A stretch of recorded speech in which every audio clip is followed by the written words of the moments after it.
दोस्तों, क्या हो कि आप एक 17-18 साल के लड़के हो और आपको पता चले कि आपके आसपास एक ऐसी विच या चुड़ैल घूम रही है जो लोगों के साथ ही उनकी याददाश्त को भी खा जाती है। आज की हमारी मूवी भी कुछ इसी कहानी पर आधारित है और यकीन मानिए, मैंने इस वीडियो की शुरुआत में जो स्पॉइलर आपको दिया है वो बस इस मूवी का एक छोटा सा पार्ट है। मूवी का नाम है द रेस्ट, जो अदर कंट्रीज में 2019 में रिलीज हो गई थी, लेकिन यूएसए में इसे हाल ही में 1 मई को रिलीज किया गया है। मूवी को ब्रैड पियर्स और ड्रू टी पियर्स ने डायरेक्ट किया है और इसे IMDb पर 5.8 की रेटिंग मिली है। तो चलिए शुरू करते हैं अब इस मूवी की कहानी।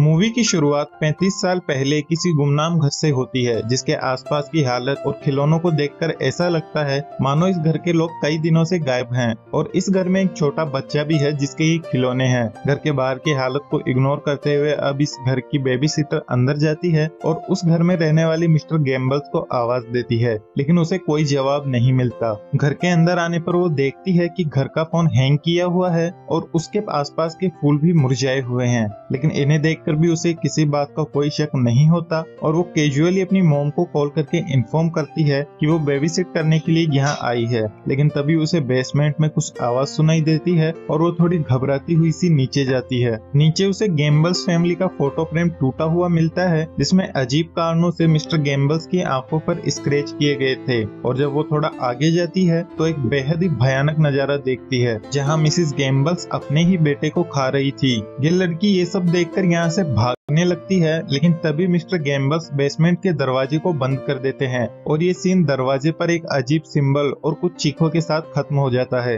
अब हम प्रेजेंट में आते हैं, जहां मूवी के लीड कैरेक्टर बेन को कोई पकड़कर पानी में डुबो रहा था और फिर स्टोरी एक बार फिर 5 दिन पहले मुड़ जाती है। यहाँ अगर बेन और उसके परिवार के बारे में बात करें तो उसके मॉम और डैड का डाइवोर्स हो चुका था, जिसके कारण बेन काफी डिप्रेशन में रहने लगता है और इसी दौरान अपने पड़ोसी के घर से डिप्रेशन की गोलियां चुराने के दौरान खिड़की से कूदकर नीचे गिरने से उसका हाथ भी फ्रैक्चर हो जाता है, जिसके कारण हम पूरी मूवी में उसके हाथ पर प्लास्टर चढ़ा हुआ देखते हैं। बेन के डैड एक लोकल मरीन चीफ है और वो बेन को अपने साथ ही ले जाते हैं ताकि वो बाकी सब चीजों से कुछ समय के लिए दूर हो सके। बेन जब बस में ट्रेवल कर रहा होता है तो एक बूढ़ी औरत बेन के प्लास्टर पर बने हुए डिजाइन को देखकर उसे लिटिल आर्टिस्ट कहती है। बेन जब घर पहुंचता है तो वो अपने फैमिली फोटो को देखता है, जिससे हमें उसके परिवार के बारे में पता चलता है। यहाँ फोटो को मोड़कर उसकी मॉम को अलग किया गया था, जो बेन के मॉम डैड के बीच डाइवोर्स को दर्शाता है। रात को बेन के डैड उसे एक साइकिल गिफ्ट करते हैं ताकि वो यहाँ पर आराम से ट्रेवल कर सके, लेकिन बेन ये कहते हुए मना कर देता है कि उसे मॉम से कार मिलने वाली है। अब हमें बेन के पड़ोस वाले घर को दिखाया जाता है, जिसमें टाई अपनी पत्नी एबी और 2 बच्चों के साथ समर वेकेशन मनाने के लिए आया हुआ होता है।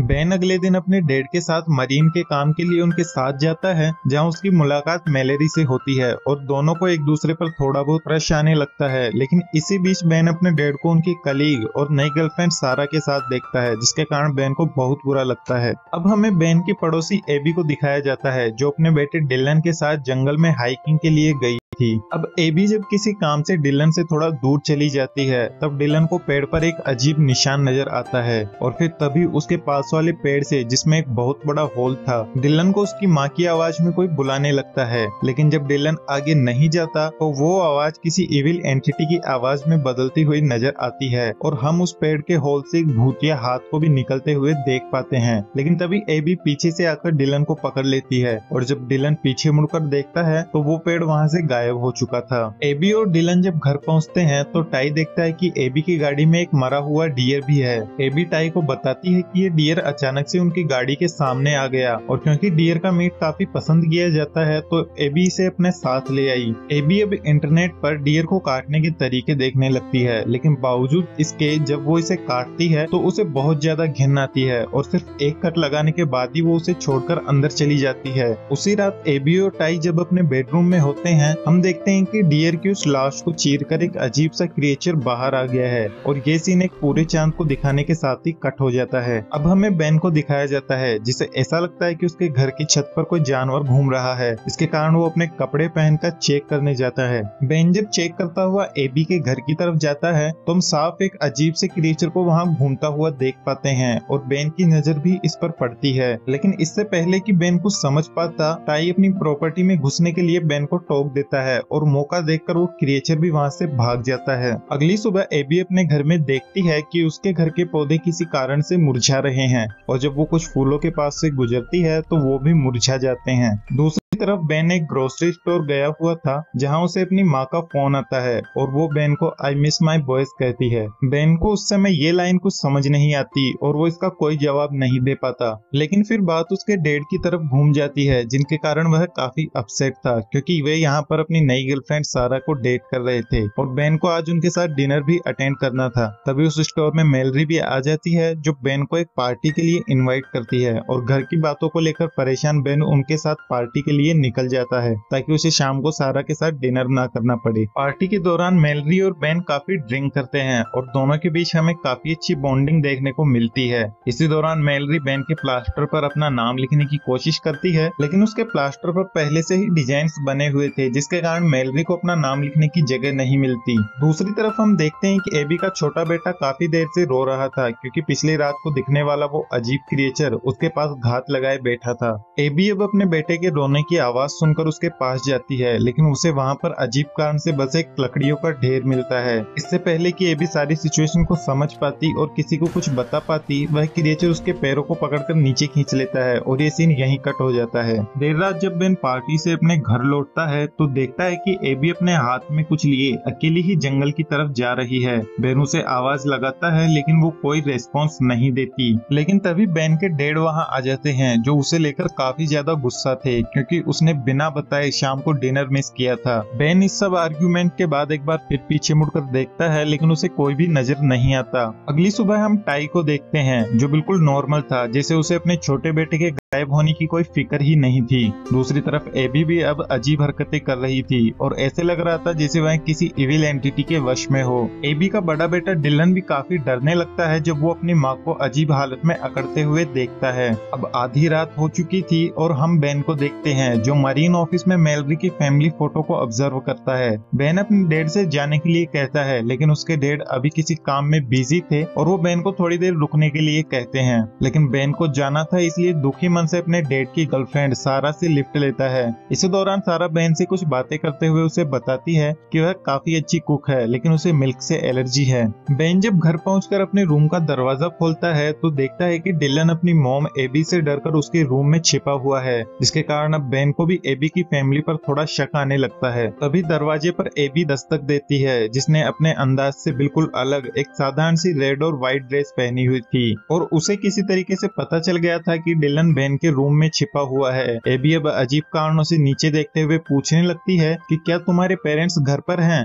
बेन एबी से कहता है कि डिलन उसके घर में नहीं है, लेकिन एबी उसका दूसरा हाथ भी तोड़ने की धमकी देती है। लेकिन तभी टाई वहां आ जाता है और डिलन उसकी आवाज सुनकर सीधे उसके पास चला जाता है। टाई जब डिलन को सुलाने ले जाता है तो डिलन उसे वार्न करने की कोशिश करता है लेकिन टाई इन सब बातों को उसका बचपना समझकर इग्नोर कर देता है, लेकिन फिर भी वो अपनी तसल्ली के लिए एक बार पूरे घर को चेक करता है। इसी दौरान वो अपने घर में एक रूम को पूरी तरह से खाली देखता है लेकिन उसे याद नहीं आता कि ये रूम किसका है और क्यों खाली है। उसी रात जब एबी अपने बेडरूम में होती है तो हमें उसका असली रूप देखने को मिलता है। अगली सुबह बेन जब अपने काम पर जाता है तो उसे पता चलता है कि डिलन हमेशा की तरह अपनी मरीन क्लास के लिए नहीं आया है, इसलिए बेन तुरंत जाकर डिलन के डैड टाई से मिलता है। लेकिन डिलन के बारे में पूछे जाने पर टाई अजीब कारणों से साफ इनकार कर देता है कि उसका कोई बेटा भी है। बेन उसे समझाने की कोशिश करता है लेकिन टाई का अब भी ये कहना था कि उसका कोई बेटा नहीं है। तभी बेन की नजर उनके दरवाजे के पास फर्श पर बने एक निशान पर जाती है और वो इसके बारे में इंटरनेट पर सर्च करने लगता है जहाँ से इस मूवी का एक बड़ा प्लॉट रिवील होता है।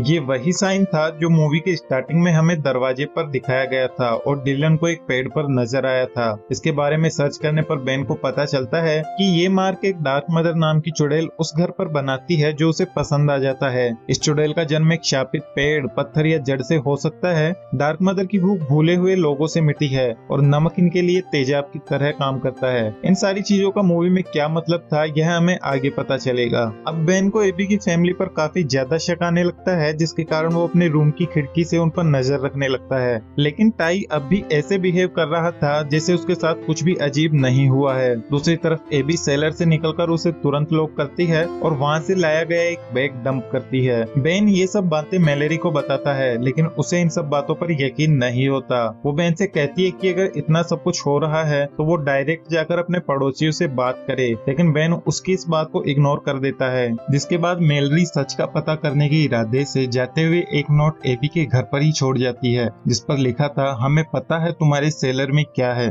मैलेरी का ये नोट टाई को मिलता है, जिसके बाद वो खुद सेलर चेक करने के लिए उसे खोलने लगता है, लेकिन तभी वहाँ पर एबी आ जाती है और उसे ऐसा करने से रोकते हुए उसके कान में कुछ कहती है, जिसके बाद टाई के कान से काला खून आने लगता है और वो बस एक जगह रुक जाता है। एबी इस दौरान ये भी देख चुकी थी कि उसके घर में नोट मैलेरी ने छोड़ा है और बेन उस पर स्पाई कर रहा है। अब हमें मरीन ऑफिस दिखाया जाता है, जहाँ सारा अपना काम खत्म करके वहाँ से जाने लगती है, लेकिन तभी हम देखते हैं कि ऑफिस के बाहर खिड़की पर कोई खड़ा हुआ है और फिर मैलेरी वहाँ कुछ काम से आ जाती है। मैलेरी जब वापस जाने के लिए पीछे मुड़ती है तो देखती है कि ऑफिस का गेट अभी भी खुला हुआ है और फिर हम ऑफिस का फोटो बोर्ड दिखाया जाता है, जहाँ से मैलेरी की फैमिली फोटो मिसिंग थी। दूसरी तरफ बेन रात में भी एबी पर नजर रखे हुए था और जब उसे मौका मिलता है तो वो जाकर एबी के डंप किए हुए उसी गार्बेज बैग को चेक करता है, जिसमें उसे डिलन और उसके छोटे भाई का सारा सामान मिलता है। दूसरी तरफ टाई अब भी बिल्कुल फ्रोज एक जगह खड़ा हुआ था। अब हम एबी को देखते हैं, जिसका शरीर अजीब कारणों से सड़ रहा था। अब बेन अगले दिन अपने पूरे घर को सुरक्षित करने के लिए चारों तरफ एक नमक की लाइन बनाने लगता है, लेकिन तभी एबी उसकी तरफ बढ़ने लगती है, लेकिन बेन डरकर अपने घर में भागता है और दरवाजा बंद कर लेता है। फिर बाहर से कुछ स्क्रैच की आवाज आती है और एबी मैलेरी का वही नोट दरवाजे के नीचे देकर वहाँ से चली जाती है। बेन से रहा नहीं जाता और वो मौका देखकर हिम्मत करते हुए उनके सेलर में घुस जाता है, जहाँ पर वो एक अजीब सा स्कल और पेड़ों के कुछ टहनियों के साथ एक अजीब सी आकृति को बने हुए देखता है, जिस पर एबी के पूरे परिवार की फोटो लगी हुई थी और सिर्फ टाई की आंखों पर स्क्रैच किया गया था। एबी की ये फैमिली फोटो देखकर हमें पता चलता है कि यह आकृति उसी डार्क मदर चुड़ैल वाले पेड़ से बनी हुई थी और फैमिली में जिस भी मेंबर की आंखों पर स्क्रैच किया होता है, डार्क मदर उसकी मेमोरीज को खा जाती है। इस फोटो में टाई की आंखों पर स्क्रैच किया गया था, जिसका मतलब था कि डार्क मदर ने उसके बच्चों को खाकर टाई की मेमोरीज बदल दिया था। यही कारण था कि बेन जब टाई से उसके बेटे डिलन के बारे में पूछता है तो वो साफ मना कर देता है कि उसका कोई बेटा नहीं है, जैसे कि वे उसके लिए एग्जिस्ट ही नहीं करते हों, लेकिन दूसरों के लिए वो एग्जिस्ट करते हैं। जैसे यहाँ पर बेन को टाई के बच्चों के बारे में सब याद है। जब डार्क मदर ने पहली बार डिलन को देखा तो उसकी फैमिली को अपना अगला शिकार बनाने के लिए पहले एक डियर की बॉडी में एंटर करके उसका एबी की कार से एक्सीडेंट करवाया, ताकि एबी मीट के लालच में उस मारे हुए डियर को अपने घर ले जाए। जिसके बाद रात को उस डियर के शरीर को छोड़कर उसने फिर एबी के शरीर को पजेस कर लिया, जिसका अंदाजा हमें मूवी में कुछ कुछ उसके बदलते ड्रेसिंग सेंस को देखकर होने लगता है। उस रात बेन ने जब एबी को जंगल में कुछ लेकर जाते हुए देखा था तो वो उसके ही छोटे बेटे को उस पेड़ में लेकर जा रही थी। डार्क मदर जैसे जैसे एबी के फैमिली मेंबर्स को खत्म कर रही थी, उसका असली शरीर भी धीरे धीरे सामने आ रहा था। यही कारण था कि मूवी में कई जगह हमें उसके शरीर को अजीब तरीके से अकड़ते हुए दिखाया गया है। ये चुड़ैल सिर्फ घर की मदर को पजेस करती है ताकि वे उसके बच्चों को आसानी से अपना शिकार बना सके, और इसके लिए वो सबसे पहले फैमिली में मौजूद सभी लोगों की मेमोरीज से उस बच्चे की मेमोरीज को मिटा देती है। बेन को इस दौरान एक और धक्का लगता है जब वो मैलेरी की फैमिली फोटो को उसी पुतले पर टंगा हुआ देखता है, जिसमें मैलेरी और उसकी माँ की आंखों पर स्क्रैच किया गया था, जबकि उसकी छोटी बहन मैलेरी डार्क मदर का शिकार बनने वाली थी। एबी ने ये फोटो उसी समय वहाँ से चोरी किया था जब मैलेरी रात को ऑफिस गई थी और सारा के जाते समय हमें खिड़की पर एक अनजान आकृति नजर आई थी। यही कारण था कि सारा के जाने के बाद भी मैलेरी को दरवाजा खुला मिलता है। अब बेन वहाँ से निकलने के बाद तेजी से ऑफिस की तरफ जाने लगता है और वो मैलेरी को फोन करके पूछता है कि लिली कहाँ है जो तुम्हारे साथ थी, लेकिन मैलेरी साफ मना कर देती कि वो किसी लिली को नहीं जानती, जिससे बेन को कंफर्म हो जाता है कि लिली की जान खतरे में है। अब हमें लिली को दिखाया जाता है जो बीच पर खेलते दौरान मैलेरी को आवाज लगाती है, लेकिन मैलेरी उसे किसी अनजान की तरह इग्नोर कर देती है और जब तक बेन वहाँ पहुँचता एबी लिली को वहाँ से लेकर जंगल में चली जाती है, लेकिन बेन किसी तरह से डार्क मदर के उस पेड़ तक पहुंच जाता है और लिली को बचाने की कोशिश करता है, लेकिन वो इसमें कामयाब नहीं हो पाता। और इसी हाथापाई में जब लिली का हाथ बेन से छूटता है तो बेन पीछे गिर जाता है, जिससे उसका सर एक पत्थर पर लगता है और वो बेहोश हो जाता है। बेन को देर रात होश आता है, लेकिन उसकी परेशानियां यहीं खत्म नहीं होती। बेन जब रात को घर पहुंचता है तो देखता है कि वहां पुलिस आ चुकी है, क्योंकि बेन ने अपने पड़ोसियों के घर में बिना उनकी मर्जी से घुसपैठ की थी। बेन को देखकर उसके डैड उसे कहते हैं कि उन्होंने उसे अपने रूम में रहने के लिए कहा था, और फिर Sara we will give you some privacy कहकर वहां से चली जाती है। अब बेन अपने डैड को कन्विंस करने की कोशिश करने लगता है कि यहाँ कुछ तो गड़बड़ है, और उन्हें अपने पड़ोसियों को सेलर को चेक करने के लिए कहता है, लेकिन उसके डैड को इन सब बातों पर यकीन नहीं था और उन्हें लगने लगता है कि बेन फिर से डिप्रेशन में जा रहा है। बेन को समझ नहीं आता कि वो डैड को कैसे समझाए। सारा यहाँ उसे दिलासा देने की कोशिश करती है और अपने लिए कॉफी में मिल्क मिलाने लगती है। बेन ये देखकर थोड़ा हैरान था, क्योंकि सारा ने उसे बताया था कि उसे मिल्क से एलर्जी है, और फिर पास में रखे फूलों को मुरझाता हुआ देखकर कुछ ही सेकंड्स में बेन को सारा माजरा समझ आ जाता है कि उस एंटिटी ने सारा को पोजेस कर लिया है, और वो पास में ही रखी एक नमक की बोतल उस पर दे मारता है, जिससे सारा अपनी असली रूप में आने लगती है। सारा अब उस पर अटैक करने के लिए बढ़ती है, लेकिन बेन उससे बचने के लिए उस पर चाकू से वार करता है, लेकिन तभी बेन के डैड वहां आ जाते हैं और सारा को जख्मी देखकर उन्हें यकीन हो जाता है कि बेन का दिमागी संतुलन ठीक नहीं है। बेन को अब सारा पर जानलेवा हमला करने के लिए पुलिस अरेस्ट कर लेती है, लेकिन वहां से निकलने से पहले बेन देखता है कि सारा एक ऑफिसर के कान में कुछ कह रही है, जिसके कारण वो फ्रीक आउट होने लगता है, क्योंकि उसे पता था कि आगे उसके साथ कुछ गलत होने वाला है। बेन यहाँ भी अपने डैड को अपनी बातों पर यकीन दिलवाने की कोशिश करता है, लेकिन उसके डैड को यकीन नहीं होता और पुलिस बेन को लेकर वहां से चली जाती है। अब बेन के डैड को भी वहां से स्टेशन जाने के लिए तैयार होना होता है, लेकिन इस कंडीशन में भी सारा बहुत अजीब बिहेवियर करने लगती है, जिसे छोड़कर बेन के डैड अपनी कार लेकर वहां से निकल जाते हैं। सारा की इन अजीब हरकतों को देखकर अब उन्हें भी बेन की बातों पर कुछ हद तक यकीन होने लगता है। बेन के डैड अब चीजों को कंफर्म करने के लिए पड़ोसी के सेलर में जाने का फैसला करते हैं। दूसरी तरफ हम देखते हैं कि जो ऑफिसर बेन को ले जा रहा था उसके कान से भी काला खून निकल रहा था, क्योंकि सारा ने उसे बेन को मारने का ऑर्डर दिया था। ऑफिसर अब बेन को एक झील के पास ले जाकर उसे डुबाने की कोशिश करने लगता है, और ये वही सीन है जहां हमें मूवी में पहली बार बेन का कैरेक्टर दिखाया गया था, और अब मूवी प्रेजेंट में आती है। पुलिस ऑफिसर अब बेन को शूट करने ही वाला होता है, लेकिन बेन के समझाने पर उसे कुछ कुछ होश आने लगता है, और फिर खुद को कंट्रोल न कर पाने के चलते वो खुद को ही शूट कर लेता है। दूसरी तरफ बेन के डैड को सेलर में कुछ नहीं मिलता, लेकिन फिर वो टाई को गैराज की तरफ जाते हुए देखते हैं और फिर उसका पीछा करने लगते हैं। अंदर जाने पर वो ये भयानक नजारा देखकर हैरान हो जाते हैं, क्योंकि वहाँ चुड़ैल एबी के शरीर को फाड़कर उससे बाहर निकल गई थी, और टाई ने भी अब फांसी लगाकर खुद की जान दे दी थी। बेन के डैड को एक और बड़ा झटका लगता है जब वो टाई की फैमिली के अलावा यहाँ खुद का फैमिली फोटो भी देखते हैं, जिसमें उन तीनों की आंखों पर स्क्रैच किया गया था। बेन के डैड ये सब देख ही रहे थे कि तभी सारा पीछे से वही डियर का स्कल पहने आती है और उन पर हमला कर देती है, जिससे वो पेड़ पर जाकर गिरते हैं और उनके हाथ से लैंप छूटकर नीचे गिर जाता है। अब बेन के डैड जख्मी हालत में किसी तरह से बचकर बाहर भागते हैं, लेकिन उस लैंप के कारण टाई का पूरा घर में आग लग जाती है। सारा अब भी बेन के डैड का पीछा कर रही थी और वो उन्हें मारने ही वाली होती है, लेकिन तभी बेन वहां आकर उसे शूट कर देता है। लेकिन उनकी परेशानियां यहीं खत्म नहीं होती। वो चुड़ैल एबी की तरह सारा के शरीर को भी फाड़कर निकलती है, जिसे देखकर बेन अपने डैड को गाड़ी में बिठाकर वहां से भागने लगता है। लेकिन जब ये सब चल रहा होता है, लैंप के कारण लगी आग से वो पेड़ पूरी तरह से जल जाता है, और फिर हमारे सामने बेन की फैमिली फोटो का असली सच सामने आता है। और बेन जब अपने प्लास्टर पर ड्राइंग को फिर से देखता है तो उसे कुछ याद आने लगता है,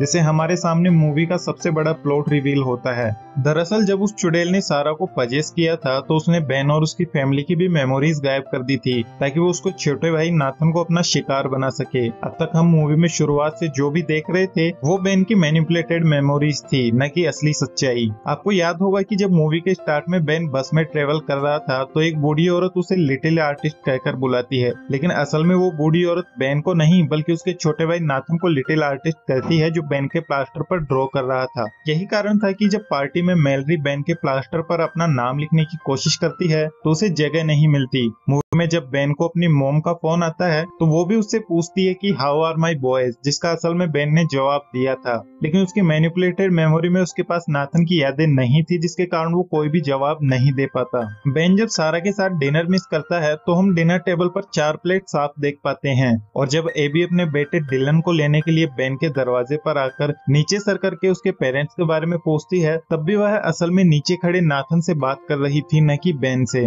बेन के डैड जब पुलिस से बात करने के दौरान ये कहते हैं कि you are suppose to be in your room, तो ये लाइन भी नाथन के लिए थी। और जब Sara we will give you some privacy कहकर वहाँ से चली जाती है, तो वह भी असल में नाथन को वहाँ से लेकर उसके रूम में गई थी। अब तक हमने मूवी में जितनी भी चीजें देखी वो असल में बेन की अल्टर्ड मेमोरी थी।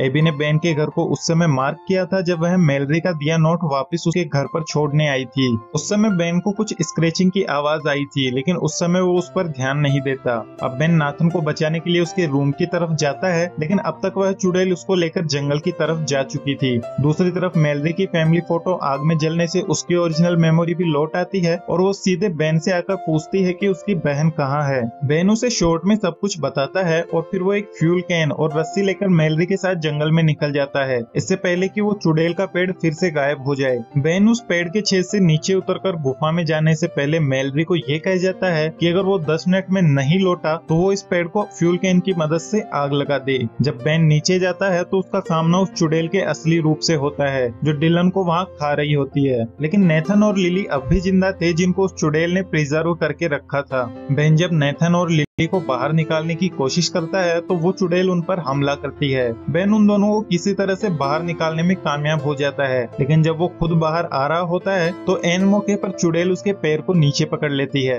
लेकिन उसी समय बेन के डैड फुल स्पीड में गाड़ी लेकर उस चुड़ैल पर ठोक देते हैं और फिर ये सब लोग उस जलते हुए पेड़ को छोड़कर वहाँ से निकल जाते हैं। अब कुछ दिन बीत जाते हैं और हमें मैलरी को दिखाया जाता है जो बेन के डैड के ऑफिस में रखे एक बुके से एक फूल निकालकर अपने बालों में लगाती है। समर वेकेशन खत्म हो जाने के कारण बेन और उसकी फैमिली का इस टाउन में ये आखिरी दिन था, जिसके कारण वो बेन को वही फूल गिफ्ट करते हुए उसे आखिरी गुड बाय कहती है और फिर अपने रूटीन काम पर कुछ बच्चों को मरीन स्किल सिखाने के लिए निकल जाती है। बेन अब अपनी फैमिली के साथ वहाँ से निकल जाता है, लेकिन रास्ते में वो नोटिस करता है कि मैलरी ने जो फूल उसको दिया है वो प्लास्टिक का है। और फिर हम मैलरी को देखते हैं जो बच्चों के साथ लेक के बीचों बीच बोट पर बैठी हुई थी। और ये मूवी मैलरी की एक हल्की सी क्रीपी स्माइल के साथ खत्म हो जाती है। मूवी की एंडिंग से हम ये समझ पाते हैं कि शायद उस पेड़ को जलाने के दौरान उस चुड़ैल ने मैलरी को पजेस कर लिया होगा, जिसके कारण वो बेन को प्लास्टिक का फूल देती है और बच्चों को लेक के ऐसे हिस्से में ले जाती है जहां वह आसानी से उनका शिकार कर सके। मूवी में एक बड़ा सवाल हमारे सामने ये भी आता है कि अगर बेन की फैमिली फोटो में उसके साथ ही उसके डैड और मॉम की आंखों पर भी स्क्रैच किया गया था तो उनको नाथन के बारे में कैसे याद था। इसका कारण हम मूवी के पर्सपेक्टिव को मान सकते हैं। ये मूवी स्टार्ट से ही हमें बेन के मैनिपुलेटेड मेमोरी के पर्सपेक्टिव से दिखाई गई है, जिसमें उसको नेथन के बारे में याद नहीं था। अगर यही मूवी हमें उसके डैड के पर्सपेक्टिव से दिखाई जाती तो उन्हें नाथन के बारे में कुछ भी याद नहीं रहता, लेकिन बेन को नाथन के बारे में सब कुछ याद रहता। और यही केस बेन की मॉम पर भी अप्लाई होता है। दोस्तों, उम्मीद करता हूँ कि आपको ये वीडियो पसंद आई होगी। अगर हाँ तो इस वीडियो को लाइक कर दीजिए और मुझे कमेंट में बताइए कि आप फ्यूचर में किस जेनर की मूवीज को देखना पसंद करेंगे। साथ ही हमारे चैनल को सब्सक्राइब भी कर लीजिए ताकि आप फ्यूचर में आने वाली और भी अमेजिंग मूवीज की एक्सप्लेनेशन देख सकें।